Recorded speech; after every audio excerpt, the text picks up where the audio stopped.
فیق الحمد للہ الملک الجبار الواحد القہار واشہد ان لا الہ الا اللہ وحدہ لا شریک لہ رب السماوات والارض وما بینہما العزیز الغفار وصلی اللہ علی النبی المصطفى المختار وعلى آلہ وصحبہ الاخیار اما بعد رب اشرح لی صدری ویسر لی امری واحلل عقدۃ من لسانی یفقہوا قولی اللہم انفعنا بما علمتنا وعلمنا ما ينفعنا وزدنا علما۔ اللہ رب العزت کی توفیق سے اللہ کے رسول صلی اللہ علیہ وسلم کی احادیث پر مشتمل جس کتاب کو ہم نے پڑھنے کا آغاز کیا تھا، عمدۃ الاحکام، آج الحمدللہ اللہ کی توفیق سے ہم اس کتاب کے اندر کتاب الصلاۃ کو مکمل کرنے کے بعد کتاب الجنائز کو شروع کرنے جا رہے ہیں، اور اگر اللہ نے چاہا تو انشاءاللہ آج کے اس ایک ہی سیشن کے اندر ہم کتاب الجنائز کو مکمل کریں گے۔ اب دیکھیے، آپ کے علم میں ہے کہ کتاب الجنائز کے بعد اگلی کتاب کون سی ہے؟ کتاب الجنائز کے بعد اگلی کتاب ہے کتاب الصیام، کتاب الزکوٰۃ ہے، پھر کتاب الصیام ہے، پھر کتاب الحج ہے۔ مطلب اسلام کے جو ارکان ہیں ترتیب کے ساتھ۔ شہادتین کے بارے میں ہم نے نہیں پڑھا تھا، صلاۃ سے شروع کیا تھا۔ کیوں؟ کیونکہ جو شہادتین ہے نا، اس کا تعلق عقیدے کے ساتھ ہے، اور یہ کتاب ہے احکام و مسائل پر مشتمل احادیث۔ آپ کو یاد ہوگا ہم نے جب یہ کتاب پڑھنا شروع کی تھی تو ہم نے کیا کہا تھا کہ دین کی جو احکامات ہیں یا دین کی جو چیزیں ہم تک پہنچی وہ چار طرح سے ہیں۔ نمبر ایک، عقائد جنہیں آپ ایمانیات کہتے ہیں۔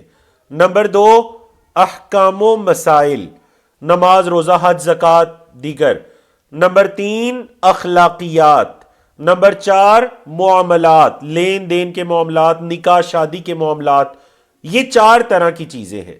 دوبارہ، عقائد، عبادات، اخلاقیات، معاملات۔ ہم کیا پڑھ رہے ہیں؟ یا اس کتاب کا موضوع کیا ہے؟ عقائد نہیں، اس کتاب کا موضوع ہے احکام و مسائل۔ عقیدے کے مسائل بیچ میں آ رہے ہیں، پچھلے ہفتے بھی ہم نے کہا آج بھی ایک عقیدے کا مسئلہ آئے گا، مسائل آ رہے ہیں، لیکن جو کتاب کا ٹاپک ہے وہ احکام و مسائل کی احادیث ہے۔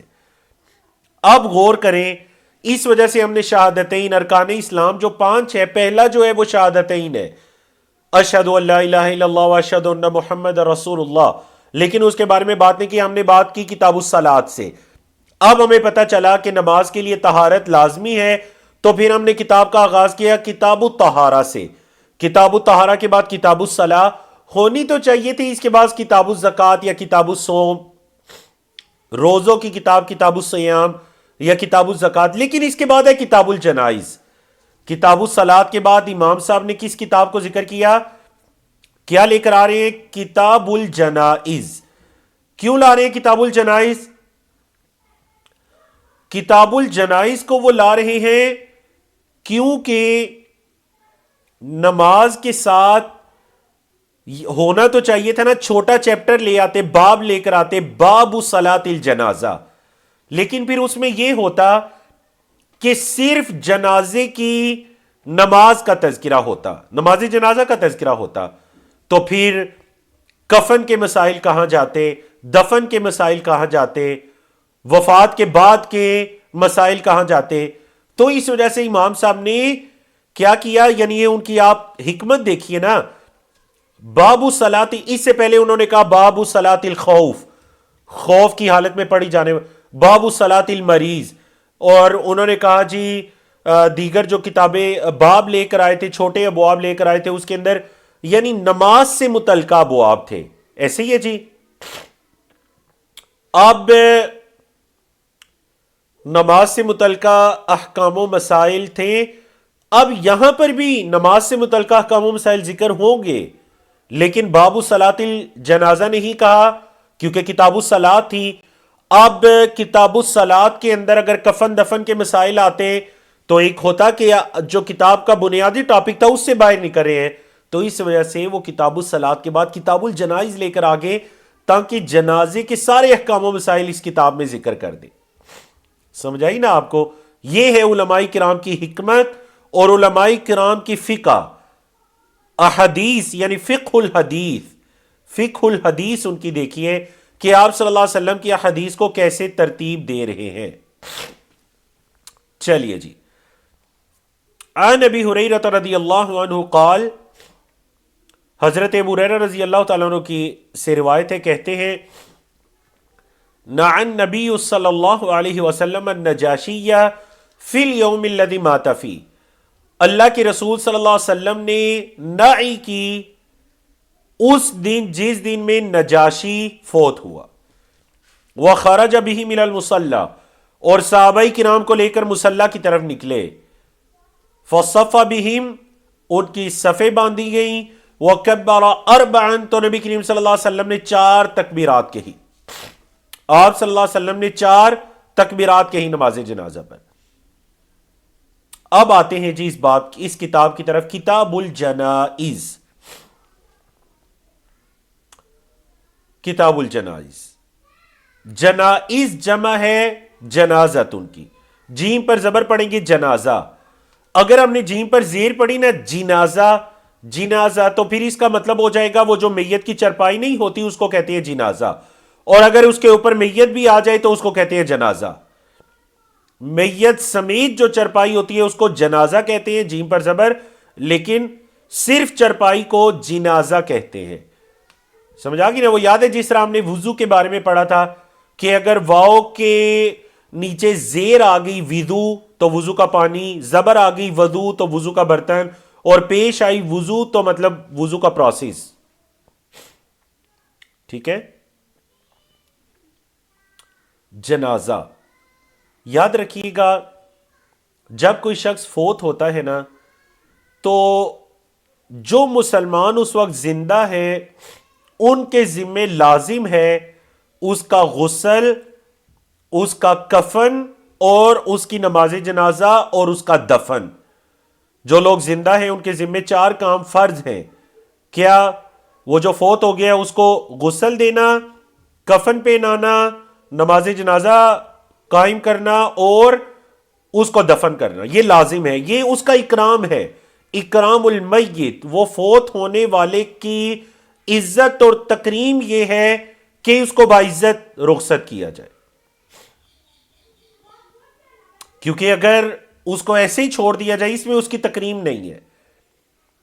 کچھ عرصے بعد جو فطرتاً انسان کے جسم کی حالت بدلنا شروع ہو جائے گی، دیگر لوگ اس سے نفرت محسوس کریں گے، تو یہ اکرام المیت ہے کہ یہ سارے امور سر انجام دیے جائیں. اور یہ فرض کفایہ ہے. کیا مطلب فرض کفایہ؟ مطلب یہ کہ اگر کچھ لوگوں نے، معاشرے کے کچھ لوگوں نے، ایک کافی تعداد نے یہ فرائض سر انجام دے دیے اس مرنے والے کے ساتھ تو باقیوں کو بھی گناہ نہیں ہوگا. اور اگر کسی نے بھی نہ دیا تو جس کے علم میں آیا تھا اس کے وفات ہونے کی خبر سب اس گناہ میں شریک ہو جائیں گے. سمجھا کہ یہ مطلب ہے فرض کفایہ. اور فرض عین وہ ہوتا ہے جو ہر کسی پر فرض ہو، جیسے کہ فرض نمازیں. فرض کفایہ وہ جو ہر ایک پر فرض نہیں ہے، اگر کچھ لوگوں نے وہ ادا کر دیا تو باقیوں سے بھی گناہ ہٹ جائے گا. اب آتے ہیں جی حدیث کی طرف. اور دیکھیں دین اسلام کی، بلکہ حدیث کی طرف آنے سے پہلے ایک آخری بات کہ دین اسلام کی خوبصورتی دیکھیے. دین اسلام کے اندر باقاعدہ احکام المولود ہے. بچہ جو پیدا ہونے والا بچہ ہے نا اس کے احکام و مسائل، حتیٰ کہ قرآن مجید کے اندر بچے کی پیدائش سے پہلے کے احکام و مسائل موجود ہیں. بچے کی پیدائش سے پہلے کے احکام و مسائل موجود ہیں. وہ پیدا ہو گیا احکام و مسائل موجود ہیں. اس نے زندگی گزاری احکام و مسائل موجود ہیں. وہ فوت ہوا احکام و مسائل موجود ہے. کتاب الجنائز ہے. تو یہ ہے ہماری شریعت، کامل ترین شریعت. کوئی اٹھ کر یہ نہ کہے کہ جی شریعت کے اندر کوئی فائنینس کا سسٹم موجود نہیں ہے، اکنامی کیسے قائم ہوگی شریعت ہمیں نہیں بتاتی. نعوذ باللہ. پولیٹکس کے بارے میں شریعت ہمیں نہیں بتاتی. سیاست کے بارے میں ہمیں کیوں نہیں بتاتی شریعت؟ کیا اللہ کے رسول صلی اللہ علیہ وسلم سب سے بہترین اس دنیا کے حکمران نہیں تھے؟ آپ شریعت پر ہی تو کاربند تھے. نعوذ باللہ کیا شریعت کے علاوہ کوئی اور جمہوریت یا کسی اشتراکیت یا کمیونزم یا دیگر کسی نظام کو لانے والے تھے یا اس کی طرف دعوت دینے والے تھے؟ نہیں، ایسی بات تو نہیں ہے۔ اللہ اکبر۔ تو اس وجہ سے یہ کامل ترین شریعت ہے۔ جب بھی کتاب الجنائز پڑھے نا تو ہمارے ذہنوں میں یہ چیز ہونی چاہیے کہ دیکھیں اس شریعت نے کس قدر ہماری رہنمائی کی، کہ بندہ فوت ہو بھی گیا تب بھی شریعت نے اس کو چھوڑا نہیں، دفن تک، حتیٰ کہ دفن کے بعد اس کے اہل و یال کا کیسے خیال رکھنا ہے، بچے یتیم ہو گئے کیا کرنا ہے، ہر ایک چیز کے بارے میں شریعت نے ہماری رہنمائی کر دی۔ یہ ہے ہماری شریعت، اور یہ ہے لَقَدْ كَانَ لَكُمْ فِي رَسُولِ اللَّهِ أُسْوَةٌ حَسَنَةٌ، البتہ تحقیق تمہارے لیے اللہ کے رسول صلی اللہ علیہ وسلم کی ذات میں بہترین نمونہ موجود ہے۔ اللہ ہمیں عمل کی توفیق عطا کرے۔ شریعت کامل اور مکمل ہے۔ ہمارے سیکھنے کے اندر کمی ہو سکتی ہے، نبی کریم صلی اللہ علیہ وسلم کے پہنچانے میں اللہ کی نازل کردہ شریعت کے اندر کوئی کمی نہیں ہے، یہ ہمارا ایمان ہونا چاہیے۔ اب جو نجاشی تھا، نجاشی جو ہوتا ہے نا، یہ نام نہیں تھا اس کا، جو حبشہ کا حکمران تھا اس کا نام نجاشی نہیں تھا، اس کا لقب نجاشی تھا۔ جیسے روم اور فارس کی سلطنت کے جو بڑے حکمران ہوتے تھے ان کو کیسر و کسرا کہا جاتا تھا، اسی طرح حبشہ کا جو حکمران ہوتا تھا اس کو نجاشی کہا جاتا تھا۔ تو پھر سوال یہ پیدا ہوتا ہے کہ اس کا نام کیا تھا؟ چلیں جی بتائیے، جو نجاشی تھا اس کا نام کیا تھا؟ بولے نجاشی کا نام کیا تھا؟ دیکھتے ہیں آپ میں سے کن تین لوگوں کی طرف سے پہلے جواب موصول ہوتا ہے۔ ماشاءاللہ ماشاءاللہ، اللہ آپ کو برکتوں سے نوازے جی، ماشاءاللہ بڑی جلدی تین جوابات آ گئے، ایسے لگتا ہے پہلے سے لکھ کر رکھا ہوا تھا۔ سسٹر اقرا ہے، جمیل قریشی صاحب ہے، اور سسٹر سعدیہ ہیں، شمائلہ سعدیہ ہیں، یا واللہ شروع سے نہیں پڑھ جا رہا، سسٹر سعدیہ ہیں ان کے نام کے ساتھ۔ تو یہ تین جوابات ہیں جو سب سے پہلے درست آئے، اور مزے کی بات ہے تین ہی جوابات آئے، ماشاءاللہ تینوں درست آئے۔ اس کا نام تھا اسمح نجاشی۔ اسمح سواد کے ساتھ حمزہ سواد ہا میم ہا، اسمح نجاشی۔ اسمح اس کا نا، جس نے مسلمانوں کے ساتھ بڑا اچھا سلوک کیا تھا، ان کو پناہ دی، ٹھہرایا، مشرکین مکہ کو واپس پلٹایا دوسری ہجرت حبشہ کے بعد جب مشرکین وہاں پہنچے، اور بڑا اچھا اس نے سلوک کیا۔ وہ نصارہ میں سے تھا، وہ عیسائی تھا۔ عیسائیوں کے دل یہود کے مقابلے میں کچھ نرم ہوتے ہیں، اور دیکھ لیجئے یہود کا کیا، یعنی ان کے دلوں کی سختی کا کیا حال ہے کہ ان کے دل کانپتے بھی نہیں ہیں اس قدر اللہ کی زمین پر ظلم کرنے سے۔ لیکن عیسائی، کئی ممالک کے اندر عیسائی، بڑے بڑے جو پروٹیسٹ ہو رہے ہیں ان کے اندر عیسائی شریک ہیں۔ عیسائیوں کے دل یہود کے مقابلے میں کچھ نرم ہیں، مسلمانوں اور اہل اسلام اور انسانیت کے لیے، لیکن یہود کے دل نرم نہیں ہے۔ کیوں؟ کیونکہ اصل میں یہود کا تو یہ عقیدہ ہے، دین ہے۔ مطلب آج لوگ کہہ رہے ہیں نا ان کے دلوں میں رحم نہیں آتا، رحم اس لیے نہیں آتا، وہ تو یہ سمجھتے ہیں کہ اصل میں یہ دنیا ہمارے لیے پیدا کی گئی ہے، اور باقی جتنے بھی مخلوقات ہیں، انسان اور دیگر ساری مخلوقات، یہ صرف ہم یہود کی خدمت کے لیے ہیں۔ نحن ابناء اللہ واحباؤ، ہم اللہ کے پسندیدہ ہیں، ہم اللہ کے بیٹے ہیں، اللہ کے پسندیدہ ہیں، دنیا ہمارے لیے ہے، جنت ہمارے لیے ہے، ہم تو جہنم میں جائیں گے ہی نہیں۔ یہ ان کے عقائد کا حصہ ہے، اس وجہ سے ان کے دل میں ترس نہیں آتا، خدا خوفی نہیں آتی۔ اللہ اکبر، اللہ ان کو نیست و نابود فرمائے۔ نجاشی جو تھا اس نے اسلام قبول کیا تھا۔ اب جب اسلام اس نے قبول کیا اور نبی کریم صلی اللہ علیہ وسلم کو اس کی وفات کی خبر پہنچی، تو آپ علیہ الصلوۃ والسلام نے اس کی وفات کا اعلان کروایا مدینے کے اندر، اور باقاعدہ اس کا نماز جنازہ پڑھایا گیا غائبانہ۔ تو غائبانہ نماز جنازہ پڑھنا جائز ہے۔ ہاں، اب امت کے فقہا کے درمیان یہ مسئلہ مختلف ہے، اس میں اختلاف ہے کہ کیا ہر کسی کا نماز جنازہ غائبانہ پڑھا جا سکتا ہے۔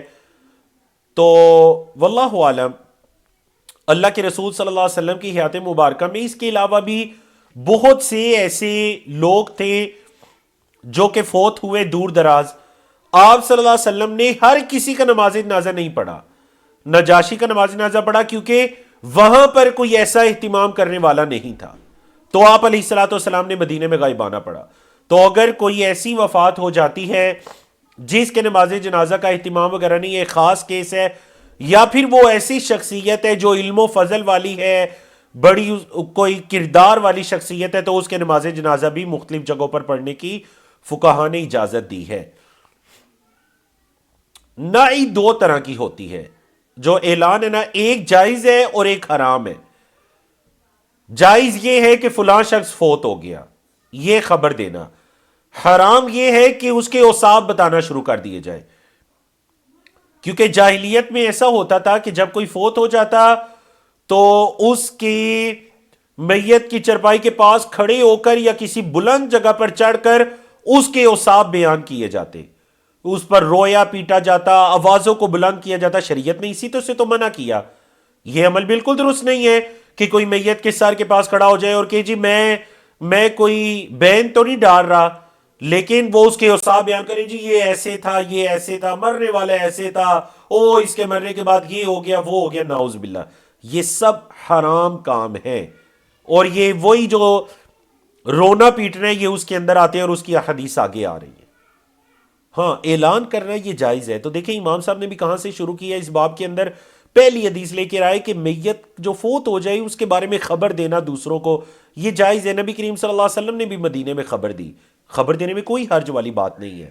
ہاں، جو حرج والی بات یہ ہے کہ اس پر آوازیں بلند کی جائیں، جاہلیت والے امور کیے جائیں۔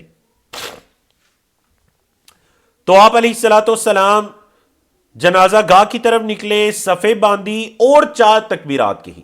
کتنی؟ جنازے کی 4 تکبیرات ہیں۔ پہلی تکبیر ہوتی ہے جس کے بعد سورۃ الفاتحہ اور قرآن کا کچھ حصہ پڑھا جاتا ہے۔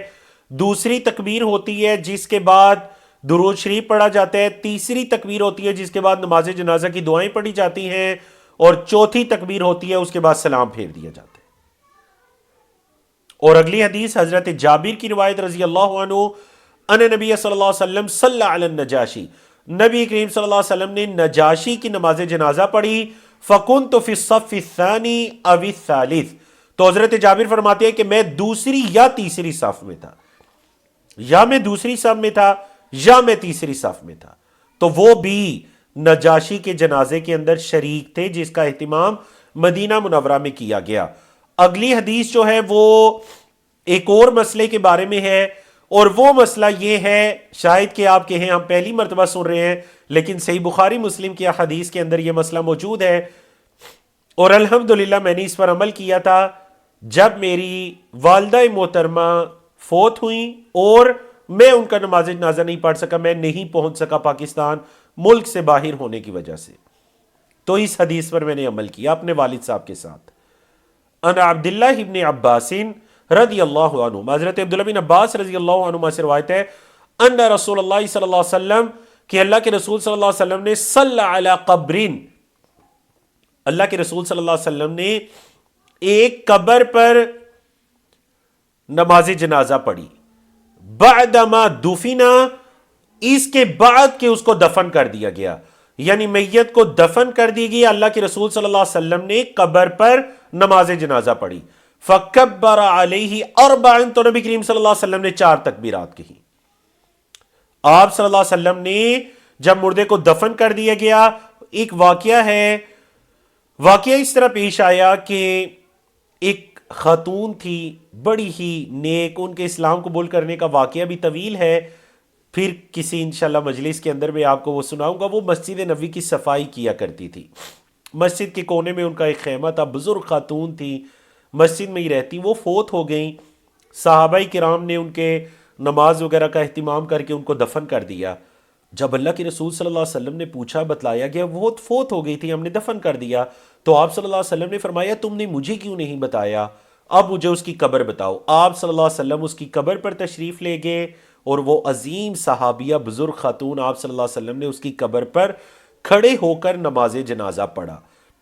تو قبر کے اوپر بھی نماز جنازہ پڑھنا جائز ہے۔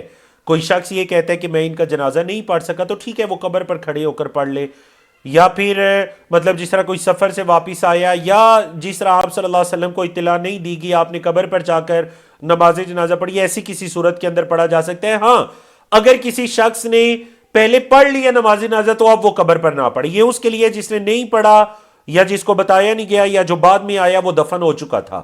اب وہ نماز جنازہ پڑھنا چاہتا ہے تو وہ قبر پر نماز جنازہ پڑھ سکتا ہے۔ آپ صلی اللہ علیہ وسلم نے 4 تکبیرات کہی، بالکل صحیح حدیث ہے۔ اگلی حدیث حضرت عائشہ رضی اللہ تعالیٰ عنہ کی، ان رسول اللہ صلی اللہ علیہ وسلم کفن فی 3 اثواب یمانیۃ بیض لیس فیہا قمیص ولا امامۃ۔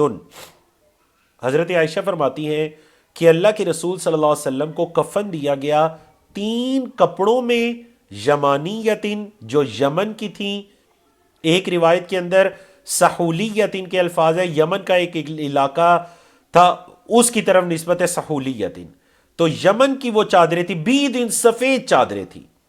آپ صلی اللہ علیہ وسلم کو 3 سفید چادروں کے اندر کفن دیا گیا، لیکن یاد رکھیے گا ان چادروں کے اندر لیس فیہا قمیص ولا امامہ، نہ تو ان چادروں کے اندر قمیص تھی اور نہ ہی ان چادروں کے اندر امامہ تھا، کیونکہ اصل میں یہ جو چیزیں تھی نا عرب کے لباس کا حصہ تھی، امامہ خاص کر، تو بتا دیا گیا کہ وہ جو 3 چادریں تھیں وہ صرف چادریں تھیں، سمپل چادریں تھیں، ان کے اندر قمیص یا امامہ شامل نہیں تھا۔ اچھا ہمارے یہاں یہ کیا جاتا ہے نا کہ وہ جو 3 چادریں ہوتی ہیں نا، تینوں چادروں کو بچھائے جاتے ہیں، جو پہلی چادر ہوتی ہے اس کو درمیان سے گلا پھاڑا جاتا ہے اور پھر اس کے اندر وہ مطلب اس کے اندر میت کا سر ڈال کر اس کے سینے پر ایک طرف اور ایک طرف پیچھے ڈال کر کہا جاتا ہے یہ قمیص ہے۔ حالانکہ واللہ عالم صرف 3 سفید چادریں ہوں تو اس کے ذریعے کفن دیا جا سکتا ہے، ضروری نہیں ہے اوپر والی چادر کے درمیان سے سوراخ کر کے اس کے اندر گلا بنا کر اس کو قمیص بنانے کی۔ 3 سفید چادریں ہوں تو اس کے اندر کفن دیا جا سکتا ہے۔ سمجھ آ کیجیے آپ کو؟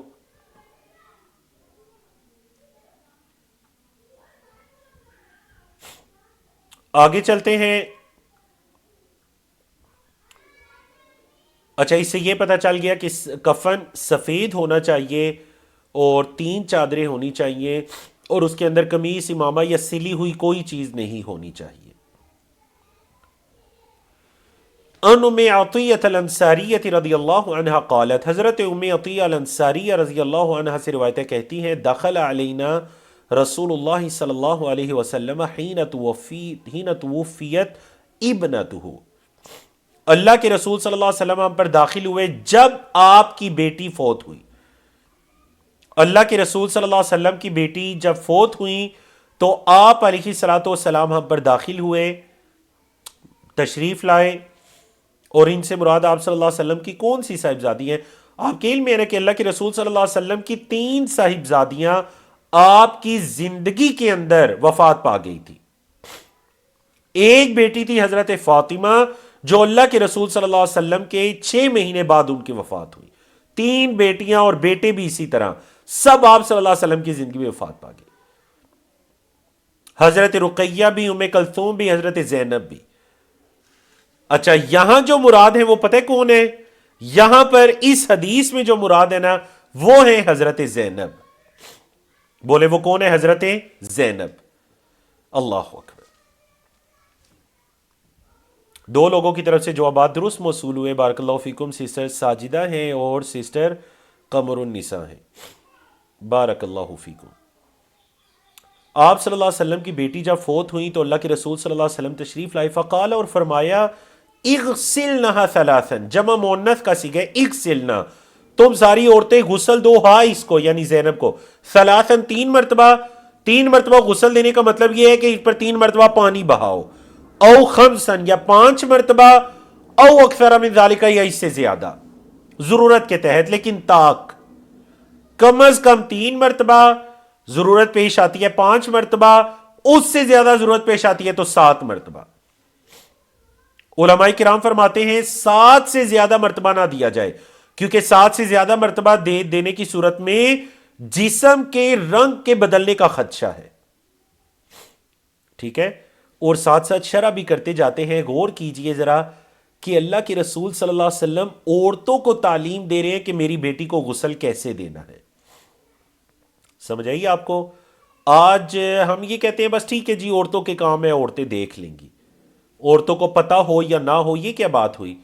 گزشتہ دنوں میں میرے ایک عزیز ہیں، ان کی مجھے کال آئی اور انہوں نے کہا والدہ محترمہ کی وفات ہوئی ہے، آپ برائے مہربانی مجھے کال پر اچھی طرح سے غسل، کفن کا طریقہ اور دفن کا طریقہ بتا دیجئے، تاکہ میری والدہ سنت کے مطابق یہ سارا اہتمام کیا جائے، اور جن خواتین نے غسل دینا ہے وہ آپ کی بات سن رہی ہیں۔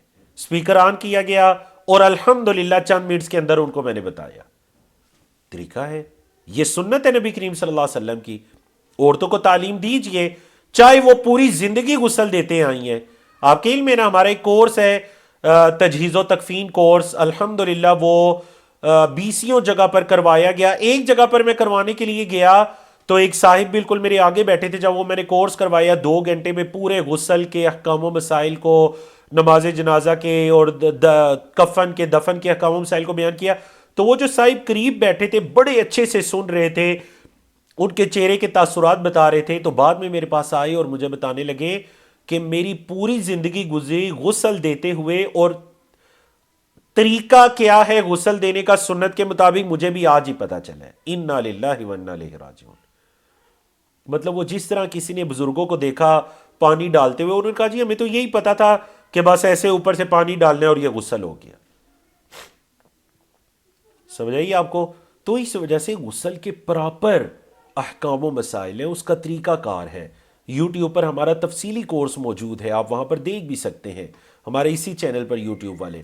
تو اس وجہ سے پراپر اگر کوئی مطلب یہ اب دیکھیں کون سا گھر ہے جس گھر کے اندر کسی نے فوت نہیں ہونا، سب نے ہی جانا ہے دنیا سے، تو طریقہ تو پتہ ہونا چاہیے۔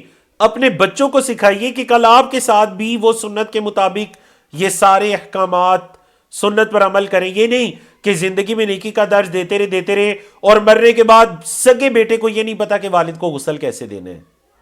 اللہ اکبر، سمجھ آ گئی نا آپ کو؟ تو آپ صلی اللہ علیہ وسلم ان عورتوں کو تعلیم دے رہی ہیں، حکم دیا کہ اسے 3 مرتبہ پانی بہانا یا 5 مرتبہ یا اس سے زیادہ۔ ان رأیتن ذالک، اگر تم نے یہ دیکھا، مطلب زیادہ مرتبہ بہانے کی ضرورت آئی تو پھر ٹھیک ہے 3 5 سے زیادہ مرتبہ بہا دینا۔ بماء و سدر، پانی اور بیری کے پتوں کے ساتھ، پانی اور بیری کے پتوں کے ساتھ۔ وَجَعَلْنَ فِي الْآخِرَةِ كَافُورًا، جب آخری مرتبہ پانی بہاؤ گی نا تو اس پانی میں کافور ڈال لینا، خوشبو، او شیئا من کافور، یا پھر کچھ کافور کا کچھ حصہ ڈال دینا، تھوڑی سی خوشبو ڈال دینا۔ فَإِذَا فَرَغْتُنَّ فَآذِنَّنِي، جب تم فارغ ہو جاؤ تو پھر مجھے بلانا، تم جب غسل دے کر فارغ ہو جاؤ تو مجھے بلانا۔ فلما فرغنا، صحابیات کہتی ہیں جب ہم فارغ ہو گئیں تو آذناہ، ہم نے نبی کریم صلی اللہ علیہ وسلم کو بلایا، فاعطانا، تو آپ صلی اللہ علیہ وسلم نے ہمیں دیا حق واہو، آگے اس کی تشریح آ رہی ہے ازارہ، ایک کپڑا دیا ازار، اور فرمایا اشعرنہا بہی، اس کو اس ازار کا سب سے نیچے والا کپڑا یہ رکھو، اس کو جو کفن پہنانا ہے میری بیٹی زینب کو تو سب سے نیچے والا کپڑا یہ ہونا چاہیے۔ سمجھا کہ آپ کو؟ وفی روایتین، اور ایک حدیث کے اندر ہے سبعن، یا 7 مرتبہ کا تذکرہ ہے۔ وقالا، اور ایک روایت میں یہ بھی ہے کہ آپ صلی اللہ علیہ وسلم نے فرمایا ابدأن بمیامنہا، دائیں طرف سے شروع کرنا، پانی بہاتے ہوئے بھی پہلے دائیں طرف پانی بہانا، پہلے آگے دائیں پھر پیچھے دائیں، پھر آگے بائیں پھر پیچھے بائیں، دائیں طرف سے، اور وضو کرواتے ہوئے بھی دائیں طرف سے شروع کرنا۔ وَمَوَادِعِ الْوُضُوءِ مِنْهَا، اور وضو کی جگہ سے شروع کرنا، پہلے وضو کروانا پھر جسم پر پانی بہانا۔ وَأَنَّ أُمَّ عَطِيَّةَ قالت، حضرت ام عطیہ کہتی ہیں وَجَعَلْنَا رَأْسَهَا 3 قُرُونٍ، ہم نے حضرت زینب کا جو سر تھا رضی اللہ عنہا، ان کے سر کو ہم نے 3 چٹیاں بنا دی، حضرت زینب کے سر کی ہم نے 3 چٹیاں بنا دی۔ تو یہ بھی مستحب عمل ہے کہ ان کے جو عورت ہے اس کے سر کے جو بال ہیں وہ بکھرے نہ، ان کی 3 چٹیاں ڈال کر پچھلی طرف اس کو رکھ دیا جائے۔ تو یہ ہے جی اللہ کے رسول صلی اللہ علیہ وسلم کا طریقہ سنت۔ حضرت عبداللہ بن عباس کی روایت رضی اللہ عنہما قال، کہتے ہیں بینما رجل واقف بعرفۃ، ایک شخص عرفہ نامی جگہ پر کھڑا تھا، اذ وقع عن راحلتہ، وہ اپنی سواری سے گرا، فوقصتہ او قال فاوقصتہ، اس نے اس کا سر توڑ دیا، سواری سے گرا، اس کا سر پر چوٹ آئی. فقال رسول اللہ صلی اللہ علیہ وسلم، چونکہ وہ حج کی حالت میں تھا نا، تو اللہ کے رسول صلی اللہ علیہ وسلم نے فرمایا اغسلوہ بماء وسدر، اس کو غسل دو پانی کے ساتھ اور بیری کے پتوں کے ساتھ. اب یہ احرام کی حالت میں تھا، اس کو پانی اور بیری کے پتوں کے ساتھ غسل دو. وَكَفِّنُوهُ فِي ثَوْبَيْن، اور اس کو دو کپڑوں کے اندر کفن دے دو. دو کپڑوں میں اس کو، یہی جو مطلب اس کے احرام کی چادریں، اسی میں اس کو کفن دے دو. وَلَا تُحَنِّطُوهُ، اس کو خوشبو نہیں لگانا. حنوط کہتے ہیں نا وہ جو خوشبو لگائی جاتی ہے مردے کو، تو وَلَا تُحَنِّطُوهُ، اس کو خوشبو وغیرہ نہیں لگانا. وَلَا تُخَمِّرُوا رَأْسَهُ، اور اس کے سر کو نہیں ڈانپنا. اس کے سر کو نہیں ڈانپنا، اس کو خوشبو نہیں لگانی. کیوں؟ کیونکہ احرام کی حالت میں نہ تو خوشبو لگانا جائز ہے، نہ سر کا ڈانپنا جائز ہے. فَإِنَّهُ يُبْعَثُ يَوْمَ الْقِيَامَةِ مُلَبِّيًا، قیامت کے دن یہ تلبیہ کہتا ہوا اس کو اٹھایا جائے گا. قیامت کے دن اس کو کس حالت میں اٹھایا جائے گا؟ کہ یہ تلبیہ کہہ رہا ہوگا. وفی روایت، اور ایک روایت ہے کہ وَلَا تُخَمِّرُوا وَجْهَهُ، اس کے چہرے کو نہیں ڈانپنا. وَلَا رَأْسَهُ، اور اس کے سر کو نہیں ڈانپنا. تو الوقص، امام عبد الغنی المقدسی رحمہ اللہ بعض حدیث کے جو مشکل الفاظ ہوتے ہیں نا ان کی نیچے شرح کر دیتے ہیں. تو دیکھیں شرح کر رہے ہیں، کہہ رہے ہیں الوقص، یہ جو آیا نا فوقست ہو او قصت ہو، اس کا مطلب ہے کسر العنق، گردن کا ٹوٹ جانا. مطلب وہ گرے تو سر کے بل گرے تو ان کی گردن کی جو ہڈی ٹوٹ جاتی ہے نا، اس کو وقص کہتے ہیں. الوقص عربی زبان میں. فوقست ہو، سواری سے گرے تو اسے ان کے گردن کی ہڈی ٹوٹ گئی. ہاں جی، حدیث کی شرح ساتھ ساتھ بھی ہم نے کی، لیکن ساتھ ایک جو بڑی خوبصورت چیز ہے وہ دیکھیں. ایک تو جو احرام کی حالت میں فوت ہو، اس کو ایسے ہی احرام کی چادروں میں ہی اس کو کفن دے کر، غسل دے کر، انہی چادروں میں کفن دے کر، اس کو خوشبو لگائے بغیر، سر ڈانپے بغیر اس کو دفن کر دیا جائے گا. لیکن جو میری اور آپ کے لیے قابل غور الفاظ ہیں نا، فَإِنَّهُ يُبْعَثُ يَوْمَ الْقِيَامَةِ مُلَبِّيًا، قیامت کے دن اس کو اٹھایا جائے گا تلبیہ کہتے ہوئے. کیا مطلب؟ پتہ یہ چلا کہ جس عمل پر انسان کا خاتمہ ہوگا قیامت کے دن اس کو اسی پر اٹھایا جائے گا. آپ کو پتہ ہے عقیدہ آخرت انسان کے دل میں جتنا مضبوط ہونا، وہ گناہوں سے اتنا دور ہوتا ہے. آج ہم گناہوں کے اس لیے بھی اتنے قریب ہیں کہ ہمیں آخرت کی یاد نہیں ہے، ہم اس سے غافل ہو چکے ہیں. وَهُمْ عَنِ الْآخِرَةِ هُمْ غَافِلُونَ، آخرت سے ہم غافل ہیں. آخرت جتنی یاد ہوگی اتنا انسان گناہوں سے دور ہوگا. دیکھیں گناہ کرتے ہوئے دل میں یہ احساس نہیں آ سکتا کہ اگر اسی پر میرا خاتمہ ہو گیا تو کیا ہوگا. آج کی خبر ہے، آج کی خبر، ہمارے جو انڈرسٹینڈ قرآن گلوبل کے ہیڈ سرونٹ ہیں محترم تنویر احمد خان بھائی، ان کے بہت قریبی دوست، آج انہوں نے یہ بتایا کہ ان کے قریبی دوست ہیں اور جس ادارے میں کام کریں ایز اے سی او، اللہ اکبر، ان کا کوئی پروگرام چل رہا تھا جس کے اندر وہ کھیل رہے تھے آپس میں، ادارے کے ہی مختلف افراد، ٹیچرز، سارے لوگ. اور ماشاءاللہ وہ ادارہ بھی قرآن کی خدمت کا ہے، قرآن کی خدمت کے ان کے کورسز ہیں. تو رسہ کشی چل رہی تھی، رسہ نہیں کھینچتے، رسہ کشی، دو گروہ بنے ہوئے تھے، رسہ کھینچتے تھے. رسہ کھینچتے کھینچتے ان کو ہارٹ اٹیک ہوا اور وہ ان کی وفات ہوگی. اللہ ان سے راضی ہو، اللہ ان کی مغفرت فرمائے. صبح 11 بجے ابھی ان کا نماز جنازہ ہونا ہے. اللہ ان کے درجات بلند کرے. قرآن کی خدمت کرنے والے ادارے کے ساتھ منسلک تھے. لیکن آپ دیکھیے نا کہ مطلب وہ اچھے لوگوں کے ساتھ تھے، اچھا وقت بتا رہے تھے. مطلب چاہے وہ کھیل رہے تھے، لیکن شریعت اسلامیہ میں کوئی کھیل کود سے منع تو نہیں کیا گیا، بلکہ ایسے کھیل کود جن کے اندر انسان کی قوت ہوتی ہے. اس کی تو مطلب آپ صلی اللہ علیہ وسلم حوصلہ افزائی فرماتے تھے. مسجد نبوی کے صحن کے اندر مختلف لوگ جو ہے وہ کھیلا کرتے تھے، جنگی آلات سے کھیلا کرتے تھے. مطلب اس میں کوئی حرج والی بات نہیں ہے. المہم کہ وہ قرآن کی خدمت کرتے کرتے انہی لوگوں کے ساتھ جن کے ساتھ مل کر اس کاز کی خدمت کیا کرتے تھے، وہ چند لمحات کے اندر دنیا سے گئے. اللہ اکبر. تو اس سے مجھے اور آپ کو بھی اپنی موت یاد رکھنی چاہیے. بولے مجھے اور آپ کو بھی اپنی موت یاد رکھنی چاہیے۔ تو وہ صحابی بھی سواری پر سوار ہے، دیکھیں نا یوم عرفہ ہے، یعنی ان کا بھی تو حج بھی مکمل نہیں ہوا، اس کے بعد یہ 9 ذی الحجہ کا دن ہے، پھر انہوں نے مزدلفہ آنا تھا، پھر مینا آنا تھا، بس سواری سے گرے اور فوت ہو گئے۔ تو آپ صلی اللہ علیہ وسلم نے کیا فرمایا کہ خوشبو نہیں لگانا اور اس کے سر کو نہیں ڈالنا، قیامت کے دن تلبیہ کہتے ہوئے اٹھایا جائے گا۔ اور دیکھیں نا اگر کوئی انسان گناہ کرتے ہوئے دنیا سے گیا تو پھر وہ کیسے اٹھایا جائے گا؟ اللہ اکبر۔ اللہ رب العزت ہماری حفاظت فرمائے، اللہ رب العزت ہمیں حسن خاتمہ نصیب کرے، دعا کریں۔ ہم گناہگار جو اللہ کے دین کے ساتھ منسلک ہوتے ہیں، سب سے زیادہ ہمارے لیے دعا کیا کریں کہ اللہ رب العزت اسی طرح پڑھتے پڑھاتے سیکھتے سکھاتے اللہ رب العزت ہمارا خاتمہ کرے، قیامت کے دن اللہ کے سامنے جب پیش ہو تو یا اٹھایا جائے تو اسی طرح اٹھایا جائے کہ ہماری زبانوں پر قال اللہ ہو اور ہماری زبانوں پر قال رسول اللہ صلی اللہ علیہ وسلم ہو۔ تو اللہ کے نیک بندے سلف صالحین گناہوں سے اپنے آپ کو اس لیے بھی بچایا کرتے تھے کہ کہیں اس گناہ کے اندر خاتمہ نہ ہو جائے۔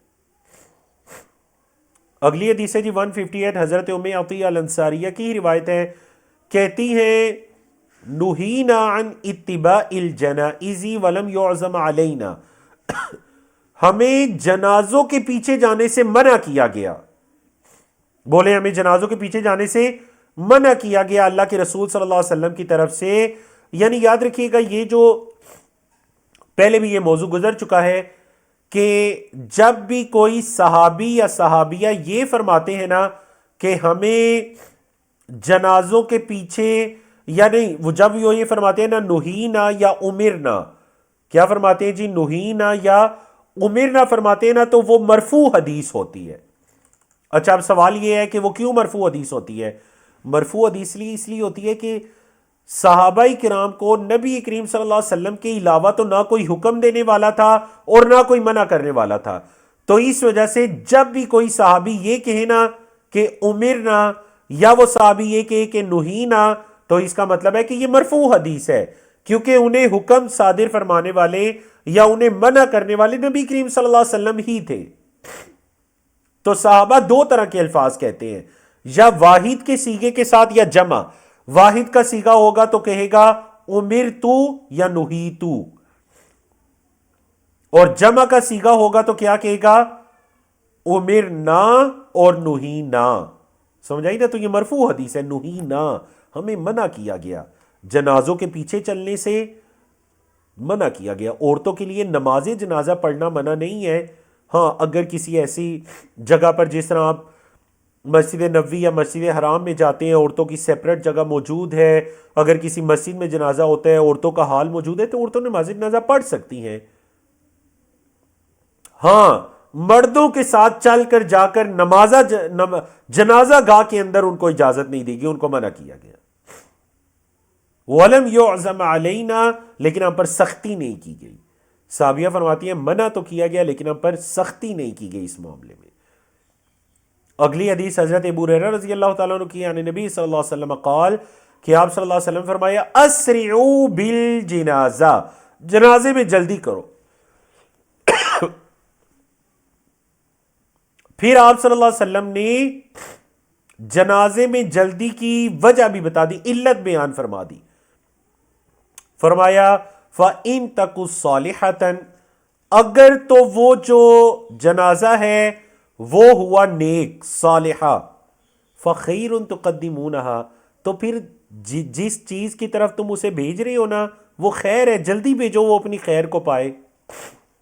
وَإِن تَكُ سِوَى ذَلِكَ، تو اگر معاملہ اس کے برعکس ہے، وہ صالحہ نہیں ہے، وہ جنازہ صالحہ نہیں ہے، معاملہ اس کے برعکس ہے، فَشَرٌ، تو پھر یہ شر ہے، تَضَعُونَهُ عَنْ رِقَابِكُمْ، جسے تم اپنی گردنوں سے اتار رہے ہو۔ مطلب اگر شر ہے تو تم پھر اپنی گردنوں سے تو اس کو اتارو، اس کو دفن کرو، ہر حال میں، دونوں حالتوں میں جلدی کی جائے۔ یاد رکھیے گا ہمارے ہاں اس سنت پر عمل نہیں ہوتا، برے صغیر پاک و ہند میں، عرب ممالک میں ہم نے دیکھا اس سنت پر عمل ہوتا ہے۔ مطلب وہاں پر یہ ہوتا ہے کہ نمازوں کے اندر جنازے ہوتے ہیں، نہ صرف حرمین شریفین میں بلکہ اس کے علاوہ دیگر ممالک کے اندر اور شہروں کے اندر بھی نمازوں میں جنازے ہوتے ہیں۔ اب مثال کے طور پر کوئی شخص اگر 2 بجے فوت ہوا نا تو کہتے ہیں جی عصر کی نماز میں جنازہ کر دیں. گھر والے ہاسپٹل چلے جاتے ہیں, اس کو دیکھ لیتے ہیں اور اس کو مسجد میں لایا جاتا ہے, وہیں اس کو کفن دیا جاتا ہے, عصر کی نماز میں نماز جنازہ ہوتا ہے اور مغرب سے پہلے وہ دفن بھی ہو جاتا ہے. یہ ہے سنت. یہ سنت نہیں ہے کہ اب 2 بجے فوت ہوا تو ٹھیک ہے جی, اب چونکہ اب مغرب میں تھوڑا ٹائم رہ گیا, پھر رات کا ٹائم ہے تو کل صبح 10 بجے کا اعلان کر دیں. یہ سنت نہیں ہے, یہ خلاف سنت ہے. وجہ کیوں اتنا لیٹ کر رہے ہیں؟ وہ جی جو فلاں رشتہ دار ہیں نا, انہوں نے وہ تیسرے شہر سے آنا ہے. اچھا وہ آ کر کیا کریں گے؟ کچھ بھی نہیں, بس وہ آ کر چہرہ دیکھیں گے. اچھا جی وہ آ کر چہرہ دیکھیں گے تو پھر اس کو دفن کر دینا ہے. تو اگر انہوں نے چہرہ نہ دیکھا, کیا انہوں نے ان کی زندگی میں کبھی ان کو نہیں دیکھا جو مرنے کے بعد دیکھنے کا اتنا اشتیاق ہے؟ مطلب یہ میری اور آپ کے معاشرے کے نا بے جا تکلفات ہیں جن کا شریعت سے کوئی تعلق نہیں ہے. دیکھیں گے تو کیا کریں گے؟ پھر بھی انہوں نے دعا کرنی ہے, وہ دیکھے بغیر کر دیں. ٹھیک ہے, تعزیت کے لیے آپ آ جائیں اہل و عیال کے پاس.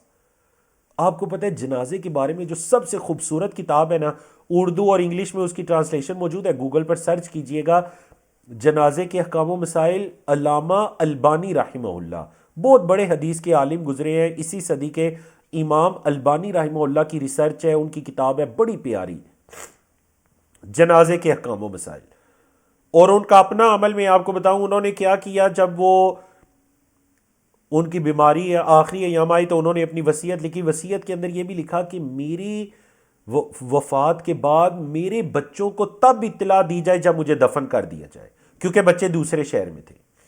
کہیں ایسا نہ ہو کہ بچے کے ہم نے دوسرے شہر سے آنا ہے اور ان کے آنے میں اس حدیث پر عمل نہ ہو سکے, تو سب سے یہ کہہ دیا کہ وہ سوشل میڈیا کا دور نہیں تھا, ان کی وفات 2000 سے پہلے کی ہے, تو بچوں کو تب اطلاع دینی ہے جب مجھے دفن کر چکا. اور بالکل اسی طرح کیا گیا. اللہ اکبر. تو یہ ہے علماء حدیث کا حدیث پر عمل. اللہ ہمیں بھی توفیق عطا کرے.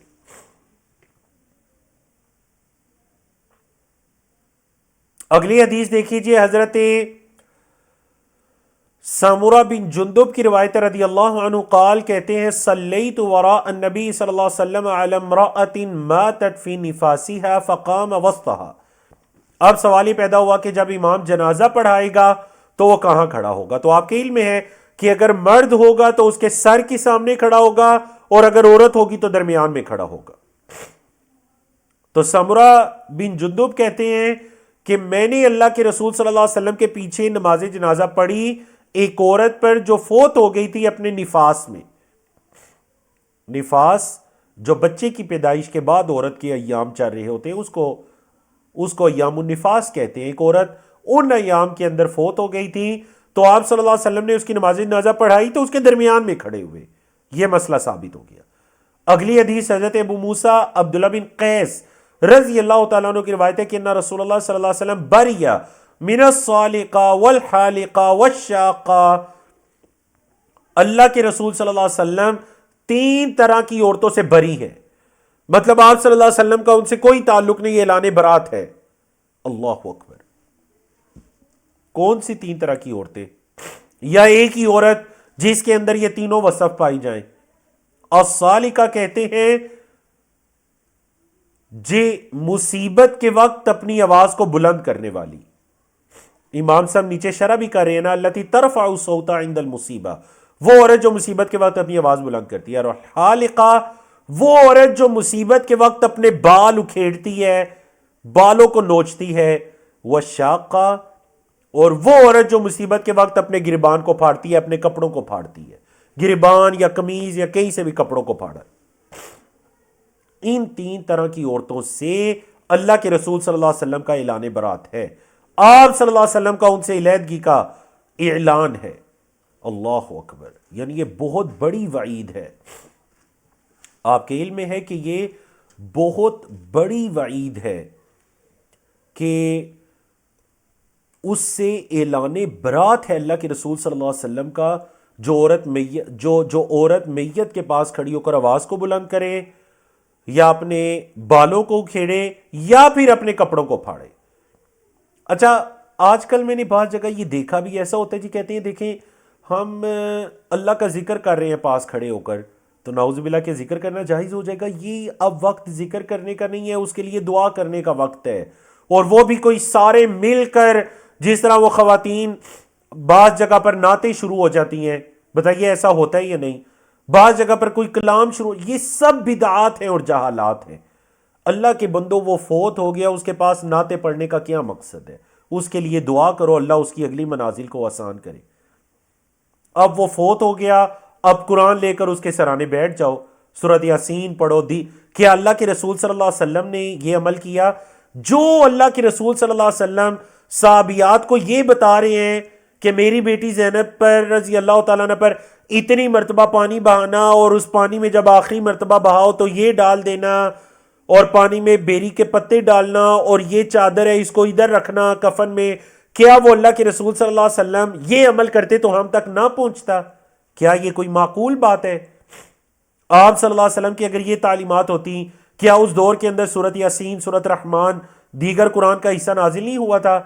جب صحابیات اور صحابہ فوت ہو رہے تھے، ہوا تھا، سب کچھ ہوا تھا، لیکن اللہ کے رسول صلی اللہ علیہ وسلم کی یہ تعلیمات ہے ہی نہیں، جو آج میں نے اور آپ نے برے صغیر پاک و ہند کے لوگوں نے اکثر بنا لی ہیں۔ یقین جانیے، دو مواقع ہیں ہمارے اس معاشرے کے اندر، ان پر گناہ سے بچنا اتنا مشکل ہو گیا ہے، اتنا مشکل ہو گیا ہے۔ وہ ایک حدیث کے اندر آیا نا کہ آپ صلی اللہ علیہ وسلم نے فرمایا کہ فتن کے زمانے میں اپنے دین پر استقامت رکھنے والا ایسے ہوگا جیسے انگارے کو ہاتھ میں پکڑنے والا۔ دو مواقع، ایک خوشی کا موقع اور ایک غمی کا موقع۔ دین پر ذرا عمل کر کے دکھائیے، تب جا کر پتہ چلے گا یہ استقامت ہے۔ خوشی ہے، بچوں کو منع کر کے دکھائیے بیٹا غیر شرعی کوئی کام نہ ہو، پہلے سے تربیت کیجئے۔ گزشتہ دنوں ایک شادی میں جانے کا اتفاق ہوا، معذرت سے، شادی میں غیر شرعی عمل ہو رہے تھے، بچے کے والد کو بلایا، پاس کھڑے ہو کے اس کو میں نے کہا یہ کیا ہو رہا ہے؟ تو وہ آگے سے کہنے لگا بس جی بچے ہیں کیا کریں، مجبور ہو گئے۔ نعوذ باللہ من ذالک۔ کیا مطلب بچے ہیں تو آپ مجبور ہو گئے، اب جو مرضی کرتے پھریں؟ نہیں، پہلے سے تربیت کیجئے بچوں کی، اس موقع پر نہیں، تاکہ اس ٹائم کوئی بدمزگی نہ ہو، پہلے سے ان کو بتا کے رکھیے، تربیت کیجئے۔ میرے بیٹے، اللہ نے آپ پر اتنا احسان کیا، میری بیٹی، اللہ نے آپ پر اتنا احسان کیا، نکاح کو تو نصف دین قرار دیا گیا، آپ کا دین مکمل ہونے جا رہا ہے، نصف ایمان کو مکمل کرنے جا رہے ہیں آپ نکاح کے رشتے میں بند کر۔ میں نہیں چاہتا کہ اللہ کا اس موقع پر اللہ کی نافرمانی کر کے ہم اللہ کی ناشکری کریں، بلکہ ہم تو گناہ سے بچیں گے تاکہ ہم اللہ کا شکر ادا کر سکیں۔ یہ خوشی کا موقع اور غمی کا موقع، غمی کے اندر بھی پتہ ہی نہیں چلتا، بالکل بعض اوقات انسان ہوش کھو بیٹھتا ہے۔ تو اللہ کے رسول صلی اللہ علیہ وسلم بری ہے، اور یاد رکھیے گا کہ اگر خواتین کے بارے میں یہ فرمایا تو جو مرد ہے نا وہ اس کے اندر بدرجہ اولا شامل ہے۔ مطلب یہ نہیں ہے کہ اگر عورتیں نوحہ کریں، آوازوں کو بلند کریں تو ان کے لیے ناجائز ہے، اور مرد کریں تو ان کے لیے جائز ہے، نہیں، مرد کریں تو ان کے لیے بھی یہ عمل بالکل جائز نہیں ہے۔ چلیے جی، آج کی آخری 3-4 حدیث کو پڑھ کر ہم مکمل کرتے ہیں اپنے باب کو۔ 162 حضرت عائشہ کی روایت ہے رضی اللہ عنہ قالت لما اشتکى النبی صلی اللہ علیہ وسلم، جب نبی کریم صلی اللہ علیہ وسلم کو شکایت ہوئی، مطلب یہ کہ وفات سے قبل جو آپ صلی اللہ علیہ وسلم کی بیماری شدت اختیار کر گئی، تو ذکر بعض نسائہ کنیسۃ، آپ صلی اللہ علیہ وسلم کی بعض ازواج نے، اور اس سے مراد حضرت ام سلمہ اور حضرت ام حبیبہ ہے۔ ام المومنین حضرت عائشہ رضی اللہ تعالیٰ عنہ، ہمارے سیروں کا تاج، احادیث کو روایت کرنے والی امت کی محدثہ، امت کی فقیہہ، انہوں نے اپنی سوکنوں میں سے ان سوکنوں کا نام نہیں لیا، کیونکہ آپ کے علم میں ہے نا وہ۔ تو حضرت عائشہ نے کیا فرما دیا جی، حدیث بیان کر رہی ہے کہ بعض نسائی، اور وہ بعض نسائی پھر راوی بتا رہے ہیں کہ ماریہ ہیں اور ام سلمہ، ام حبیبہ ہیں، انہوں نے حبشہ، جب وہ ہجرت کر کے گئی تھی نا حبشہ میں، تو حبشہ کے اندر انہوں نے ایک کنیسہ دیکھا تھا۔ کنیسہ مین جو ہوتا ہے، یہ نصارہ کے عیسائیوں کی جو عبادت کرنے کی جگہ ہوتی ہے. انہوں نے حبشہ میں ایک کنیسہ دیکھا تھا، یقال لہا ماریا وکانت امو. وہ جو کنیسہ تھا نا جو انہوں نے وہاں پر دیکھا تھا، اب وہ کنیسہ، اس کا نام ماریا تھا، اس کنیسے کا نام ماریا تھا. اور بتا رہے ہیں کہ وَكَانَتْ أُمُّ سَلَمَةَ وَأُمُّ حَبِیبَہ، اور وہ کون تھی؟ حضرت ام سلمہ اور ام حبیبہ. جلدی میں میرے منہ سے ابھی نکل گیا کہ وہ ماریا کیونکہ آپ صلی اللہ علیہ وسلم کی ایک لونڈی کا نام بھی ماریا تھا نا، تو یہ وہ نہیں ہے، یہ اس کنیسے کا نام ہے ماریا. اور حضرت ام سلمہ اور ام حبیبہ یہ دو زوجاتی جنہوں نے دیکھا تھا، کیونکہ یہ دونوں ہیں جنہوں نے حبشہ کی طرف ہجرت کی تھی. آتتا ارض الحبشہ، یہ دونوں حبشہ کی زمین میں آئی تھیں جب وہ ہجرت ہوئی تھی. فَذَكَرَتَ مِنْ حُسْنِهَا وَتَصَاوِيرَ فِيهَا، تو انہوں نے نبی کریم صلی اللہ علیہ وسلم کو بتایا کہ وہ اتنا خوبصورت چرچ تھا، کنیسہ تھا، اور اس کے اندر اس طرح مورتیاں تھیں، تصاویر تھیں.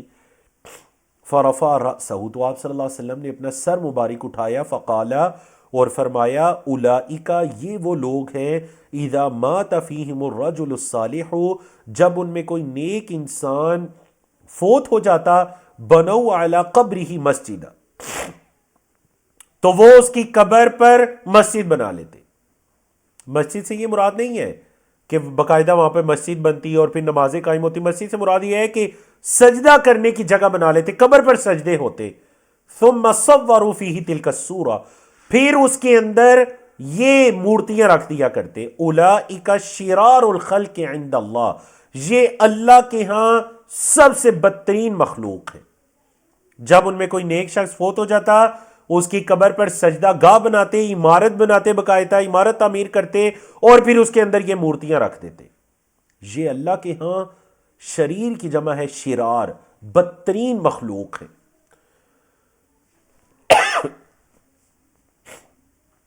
گزشتہ دنوں ایک صاحب کے ساتھ بات چیت ہوئی جو کہنے لگے وہ جو فلاں بزرگ ہیں جی، وہ بہت ہی مطلب وہ اور ان کے جو پیچھے ماننے والے ہیں وہ ماشاءاللہ لوگوں کو خیر کی طرف بلانے والے ہیں، نیکی کی دعوت دینے والے ہیں. آپ ایسے ہی کہتے ہیں جی کہ وہ صحیح کام نہیں کر رہے، حالانکہ دیکھیں ان کی وہ جو خانقاہ ہے وہاں پر تو لوگ آتے ہیں، ان کے بالکل ان کی دنیا بدل جاتی ہے، تربیت ہوتی ہے لوگوں کی.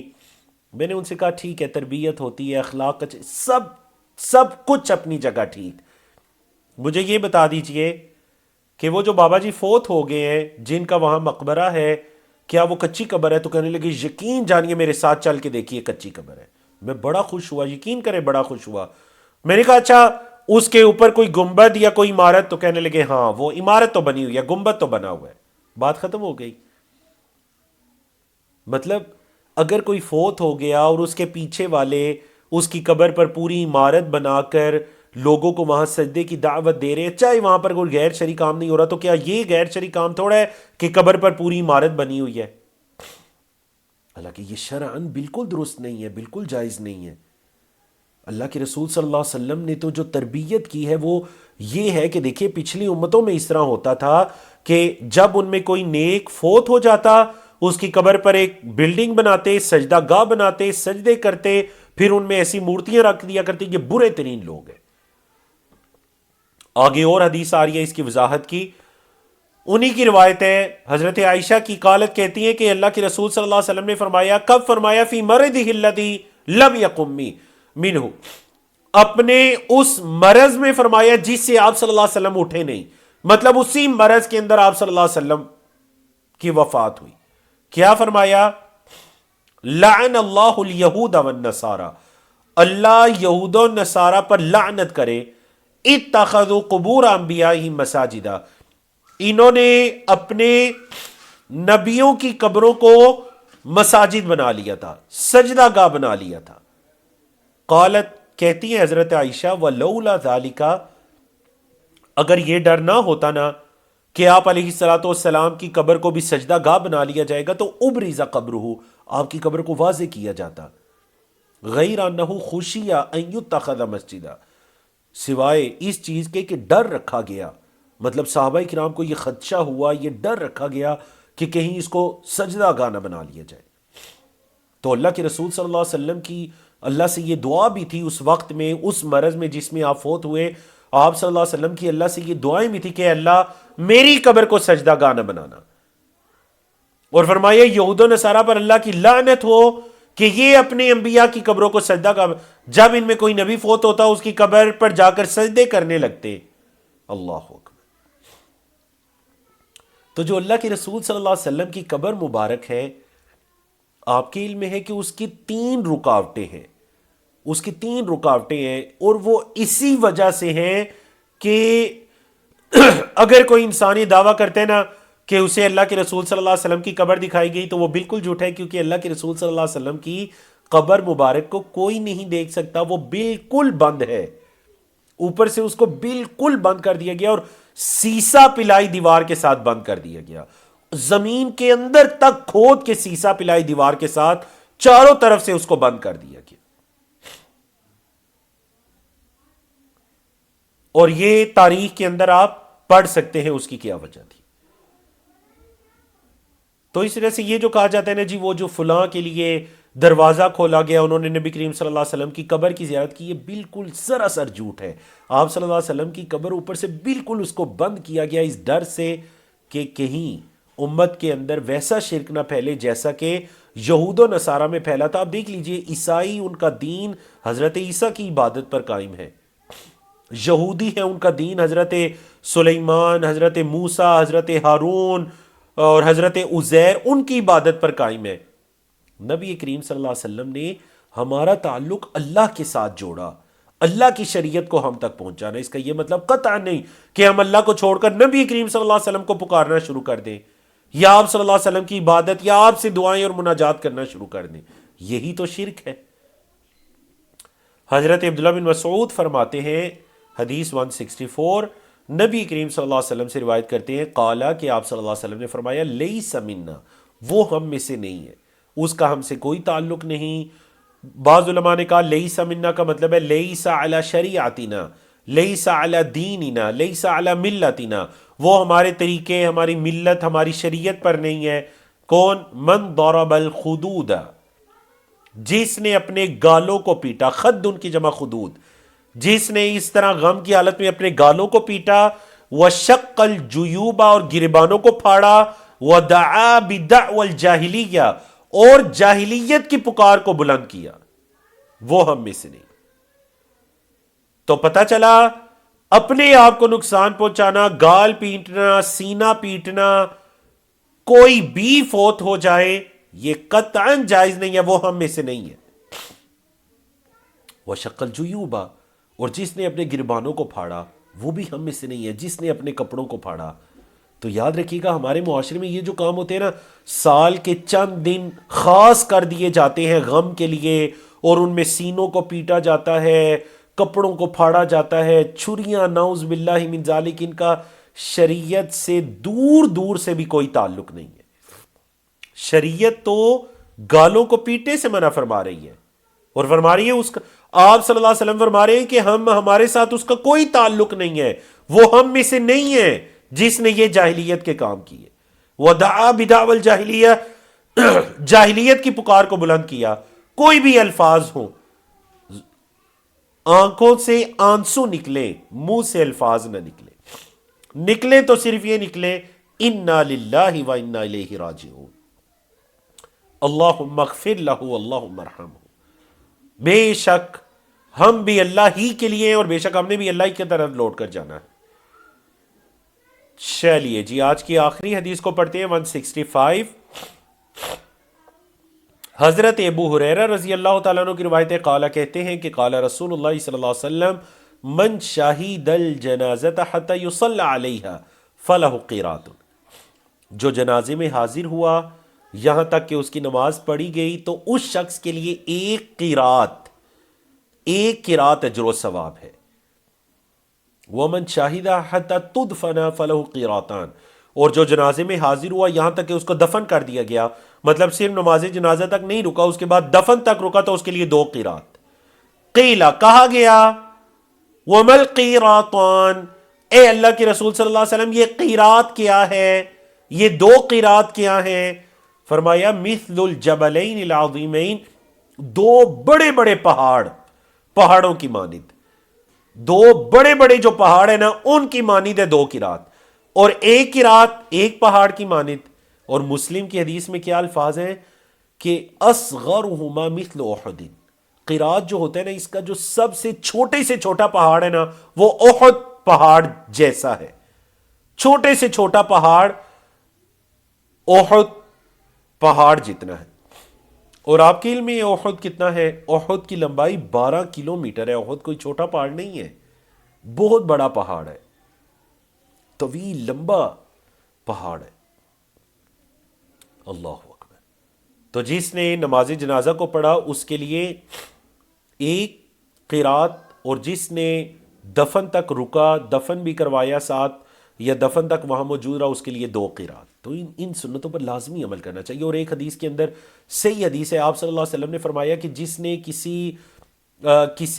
کسی مسلمان کو کفن پہنایا، اس کے لیے دو طرح کی حدیث ہے۔